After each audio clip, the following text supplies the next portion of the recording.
अस्सलाम वालेकुम जी। उम्मीद करता हूँ कि आप सब खैर खैरियत से होंगे। तो मेरा नाम है ज़ीशान और आप सब देख रहे हैं Zeeshan Farooq vlogs YouTube channel.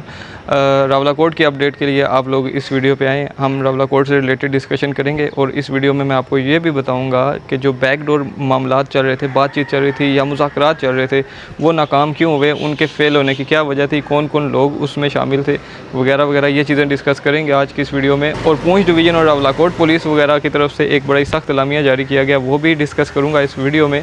लेकिन उससे पहले एक कमेंट जो कि बड़ा इंपॉर्टेंट है मेरे ख्याल में अभी डिस्कस करना, वो J.अली हैं कोई, उन्होंने बोला है कि I live in America and I am coming to Azad Kashmir, what do you suggest, is it safe to come. तो अली भाई, it really depends in which city of Azad Kashmir you are about to come. If you are planning to visit Muzaffarabad, Rawalakot और Bagh, then I would suggest कि अभी थोड़ा सा रुक जाएँ, मामला स्टेबल होने दें, उसके बाद जो है ना आप जब मर्ज़ी आएँ। But if you are about to visit Mirpur Azad Kashmir, तो सो बिस्मिल्लाह जी, जब मर्ज़ी आएँ। यहाँ पे हालात काफ़ी स्टेबल हैं, तो आप यहाँ पे आ सकते हैं। अच्छा, अब इस कमेंट को मैंने क्यों लिया, ताकि जो भी विज़िट करना चाह रहे हैं अभी आज़ाद कश्मीर में उन्हें पता चल जाए, ताकि उनका ट्रैवल में जो है ना प्रॉब्लम ना क्रिएट हो। खैर, अब बढ़ते हैं वीडियो पे। तो एक जर्नलिस्ट हैं, उन्होंने ये पोस्ट लगाई कि रावलाकोट में जो मुज़ाकरात वगैरह हो रहे थे, उसके हवाले से उमर नज़ीर कश्मीरी ने अवाम से ख़िताब करते हुए कुछ बातें बताई जो कि पस पर्दा थी। और पस पर्दा मुज़ाकरात जो हो रहे थे या बातचीत जो हो रही थी, उसके हवाले से उन्होंने कुछ बातें बताई और उन्होंने बताया कि मुज़ाकरात की नाकामी का सबब क्या बना। देखें, जब मुज़ाकरात शुरू हुए तो वो जो 38 निकाती चार्टर ऑफ डिमांड था ना अवामी एक्शन कमेटी का, उस बात पर नहीं हो रहे थे। तो आप सोच रहे होंगे कि किस बात पर फिर मुज़ाकरात हो रहे थे। मुज़ाकरात हो रहे थे कि 5 जून से जो पहले वाली सिचुएशन थी ना, उसको नॉर्मलाइज़ किया जाए, और उस सिचुएशन को नॉर्मलाइज़ करने के लिए इन्होंने 4 निकाती डिमांड्स जो है ना वो हुकूमत के आगे रखी थी। ठीक है, अब वो 4 पॉइंट्स क्या थे, ठीक है, जिसकी वजह से मामलात ख़राब हुए।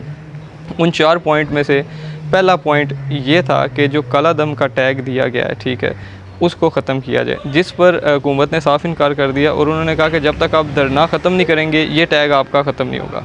दूसरा पॉइंट ये था कि 73 लोग हैं जो अरेस्ट किए हुए हैं इन्होंने, तो उनको रिहा किया जाए, जिस पर हुकूमत ने टाल मटोल की। अकॉर्डिंग टू उमर नज़ीर कश्मीरी, उन्होंने कहा कि कोर्ट प्रोसीडिंग्स के थ्रू ये सारा प्रोसेस होगा। तो आपको तो पता ही, कोर्ट प्रोसीडिंग्स जो है वो बड़ा टाइम टेकिंग चीज़ होती है, और अवामी एक्शन कमेटी वाले कह रहे थे कि फिल 4 उनको रिहा किया जाए। ठीक है, तो इस पर भी बात नहीं बन सकी। तो तीसरा पॉइंट ये था कि जो मुकदमात दर्ज किए गए वो खारिज किए जाएँ। अब मुकदमात क्या जी, जो 5 जून के बाद जितने भी आज़ाद कश्मीर में मामलात ख़राब हुए, उस दौरान जिन जिन लोगों पर मुकदमात दर्ज हुए उनको ख़त्म किया जाए, जिस पर हुकूमत ने कहा कि ये भी कोर्ट के थ्रू, कोर्ट प्रोसेस के थ्रू होगा, इस पर भी डेड लॉक नहीं हो सका। चौथा पॉइंट क्या था? चौथा पॉइंट ये था कि FIRें काटी जाएं डायरेक्ट उनके नाम पे जिन लोगों ने दूसरे लोगों को शहीद किया, अब चाहे वो पुलिस वाले हैं, रेंजर्स वाले हैं या व्हाट्सोएवर, बाय नेम FIRs काटी जाएं। ठीक है, जिस पर कहते हैं कि रियासत ने साफ इनकार कर दिया, मुकर की रियासत के ऐसा तो नहीं हो सकता भाई। ठीक है, और इसके अलावा एक और डिमांड थी, वो ये थी कि जो भी मुज़ाकरात होंगे या जो भी फ़ाइनल बातें होंगी वो शौकत नवाज़ मीर की मौजूदगी में होंगी, वो भी इन मुज़ाकरात का हिस्सा होंगे, और ये बात भी उनकी तस्लीम ना की जा सकी। इसके अलावा उन्होंने बताया कमर रज़ा साहब के साथ सबसे तवील जो है ना वो बातचीत इनकी चली। एक्शन कमेटी के कोर मेंबरान भी थे, जिनकी ऑनलाइन नशिस्तें भी इनके साथ चलती रही, ऑनलाइन मुज़ाकरात भी होते रहे, बट बात कुछ बनी नहीं। तो ये कुछ सिचुएशन थी, ये कुछ चीज़ें थी जिनकी वजह से मुज़ाकरात नाकाम हुए।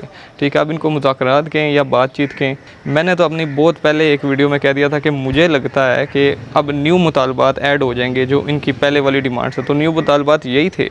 ठीक है, तो ये मैंने तकरीबन महीना पहले प्रिडिक्ट कर लिया था इस चीज़ को। तो अब जो न्यू मुतालबात है उन्हीं पर नहीं बात बनी, तो फिर 38 जो निकात हैं, 38 पॉइंट्स जो हैं, उन पे क्या आगे पेशरफ्त होगी ये आप खुद अंदाज़ा लगाएं। इसके अलावा अब पूंछ डिवीज़न का मैंने बताया था, रावलाकोट पुलिस वगैरह का जो उन्होंने एलामिया जारी किया, उन्होंने बोला कि गैर ज़रूरी तौर पर एंट्री पॉइंट्स की तरफ कोई भी ना जाए, कोई जत्था, कोई बंदा, कोई भी नज़र ना आए। जो भी मशकूक हुआ उसको पकड़ लिया जाएगा, उसको अरेस्ट कर दिया जाएगा। और साथ उन्होंने ये भी बोला कि उम्र का कोई लिहाज नहीं किया जाएगा, अब बच्चा बूढ़ा या जो भी है, हमने पकड़ लेना जिस पे हमें शक हुआ, तो आप अपने घरों से बाहर ना निकलें। बेसिकली आप देखें हालात ख़राब ही हो रहे हैं।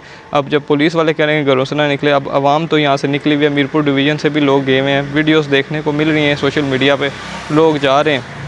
तो इस तरह की कुछ सिचुएशन अब बन चुकी है। बाकी इलेक्शन की अगर बात करूं तो मीरपुर आज़ाद कश्मीर में मुझे लगता है कि इलेक्शंस कंडक्ट हो जाएंगे कल, क्योंकि यहाँ पे पुलिस वाले एसएसपी मीरपुर जो है खुर्रम इकबाल, वो भी कह रहा था कि इलेक्शंस की तैयारियाँ हो रही हैं, ये है वो है, और सारी जगह पे तैयारियाँ हो रही हैं। तो विच मीन्स कि मुझे लगता है कि इलेक्शंस यहाँ पे कंडक्ट हो जाएंगे, ऊपर वाले एरियाज़ के इलेक्शंस का कुछ कहा नहीं जा सकता। मैं पर्सनली क्या सोच रहा था, मैं ये सोच रहा था कि अभी जो इलेक्शंस हो रहे हैं कोई माहौल नहीं बन पा रहा इलेक्शंस का, ठीक है, ऐसा लग ही नहीं रहा कि इलेक्शन हो रहे। मेरे ख्याल से ये इलेक्शंस डिले हो जाते तो ज़्यादा बेटर था, डिले होते और उसके बाद एक्शन कमेटी वाले भी इन इलेक्शंस में पार्टिसिपेट करते तो क्या माहौल बन जाना था यार, एक ऐसा कंपटीशन आ जाता और आज़ाद कश्मीर के ऐसे इलेक्शंस मतलब प्रॉपर तैयारियां होती, सारी पार्टीज़ अपनी तैयारियां करते इलेक्शन के लिए, सारे कंपेन्स करते बड़े जोश के साथ। एक्शन कमेटी एक इतना बड़ा कॉम्पिटिटर इनको मिल जाता है और फिर लोग वेट करते रिज़ल्ट्स का कि यार इतनी आवाम एक्शन कमेटी के साथ भी तो क्या रिज़ल्ट्स आएंगे।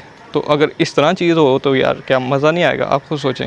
बेसिकली एक अच्छा माहौल इलेक्शंस का क्रिएट हो जाएगा। बाकी बस ये बातें, और कोई अपडेट आती है रावला कोर्ट से कुछ भी तो मैं आपको बताऊंगा, लेकिन अभी तक ज़्यादा चांसेस टकराव के लग रहे हैं, बड़ा काम ख़राब होने वाला है। बस दुआ करते रहें कि इस दफ़ा शाते ना और मुज़ाकरात 1-2 दिन के अंदर ही हो जाएं, बल्कि आज ही हो जाएं, मैं तो ये चाहता हूँ। बाकी बस मिलता हूँ किसी नेक्स्ट वीडियो में। ये थी अपडेट। चैनल को सब्सक्राइब नहीं किया, सब्सक्राइब कर लें, वीडियो को लाइक और शेयर भी कर देना। अल्लाह हाफ़िज़।